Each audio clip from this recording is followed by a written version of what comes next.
शिक्षा सुंदर हरदेव जी महाराज की जय। साध संगत, भक्त कबीर फरीद जी ने बिना गुरु के भक्ति की, बहुत साल भक्ति की। कोई तो कहता है 12 साल की है, कोई कहता है 36 साल की है। खैर ये तो हमने देखा नहीं है, पर गुरबाणी ये बताती है कि उसने बाद में एक अपने मन में सोच के ना एक बात कही, कहने लगे उठ फरीदा सुत्या दुनिया वेखण जा, मत कोई थीवे बख्शिया तू ही बख्शिया जा। अपने मन को समझाने के लिए ये 2-4 लाइनें उन्होंने कही। तो इन लाइनों का मतलब ये नहीं है कि बिस्तर बिछा के, ऊपर गद्दा बिछा के, या फिर बहुत सारा अच्छा बिस्तर बिछा के सोया हुआ था वो, ऐसा कुछ नहीं था। अपनी रूह को जगाने के लिए ये बात उन्होंने लिखी कि उठ फरीदा सुत्या, तू रूह करके सोया हुआ है, दुनिया को देख, दुनिया क्या क्या काम कर रही है। गुरु के चरणों में लोग जा रहे हैं, वहां से भक्ति का फल लेके आ रहे हैं, और तू बैठा हुआ है, सोया हुआ है। ऐसा ना कर। तो फिर बताते हैं कि भक्ति के बाद में फिर उनको गुरु का नाम बताया है हजरत काकी जी। उनके गुरु जो थे हजरत काकी जी थे। फिर वो उनके पास गए, बहुत साल सेवा करते करते कहते हैं कि एक बार वो धूना जो है बुझ गया, बारिश आए धूना बुझ गया। धूना बुझने के बाद में फिर उसने सोचा भाई अब गुरु के लिए पानी गर्म कैसे करूँगा, बड़ी मुश्किल हो गई। पेड़ पे चढ़ के देखा उसने, तो उसने सोचा कि वहाँ पे गांव दिखाई दे रहा है। उस गांव में सीधा चला गया, कोई सड़कें वड़कें तो होती नहीं थी, कम होती थी, ऐसे सीध रख के चला गया। एक गांव में एक कमरा दिखाई दिया उसको, तो उसने जाके अलख जगाई।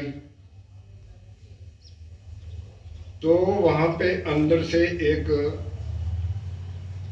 लेडीज कह लो, बहन कह लो, कुछ भी कह लो, उन्होंने कहा क्या चाहिए? तो वो कहने लगा महाराज मुझे आग चाहिए। तो उसने कहा आग? यहाँ तो ये कमरा वेश्या का है, यहाँ आग नहीं मिलती। तो फिर कहने लगा फिर मैं आग कैसे प्राप्त करूँगा, मुझे कोई तरीका बताओ। कहने लगे तरीका यही है, अपनी आंख निकाल के दे दे, तेरे को आग दे देंगे। अब उसके मन में पक्का विश्वास हो गया था कि गुरु के बगैर गति नहीं हो सकती। तो शासक तो उन्होंने कहा गुरु तन मन धन परमात्मा का है, इससे बड़ा और कोई चीज है नहीं। आंख है तो गुरु की है, तन है तो गुरु का है, हाथ है तो गुरु के हैं, दे दे, क्या फर्क पड़ गया। आंख निकाल के दे दी। तो शासक तो आग ले आया। आग ले आने के बाद में रास्ते में बरसात पड़ गई, फिर आग बुझ गई। दोबारा फिर वहां गया, वहां पे फिर यही सवाल, आग लेनी है तो आंख निकाल दे। तो दूसरी आंख में निकाल दी, आंख पे पट्टी बांध दी। तो शासन तो विश्वास पे दुनिया कायम है। जब समागम होता है तो समागम से पहले एक विश्वासी लिस्ट आती है, जिसको लिख दिया जाता है 24, 25, 26, 27, 28, 29। इस दिन समागम है। माता जी ने संदेशा भेज दिया है अपने भक्तों को कि इस संदेशे पे आके आपने समागम करना है, सेवा करनी है, सिमरन भी करना है, सत्संग भी करना है। ये सारे काम जो है आपने करने हैं। और मेरा क्या काम है? माता अपने आप को कह देती है, दासी का क्या काम है? आपके दर्शन करने के लिए मैं हर वक्त हाथ जोड़े तैयार खड़ी हूँ। ऐसा ही है ना? हर वक्त सतगुरु। और फिर सतगुरु ये भी कहता है कि अगर आपसे मेरे पास नहीं आया जाता तो मैं आपके पास आ जाता हूं।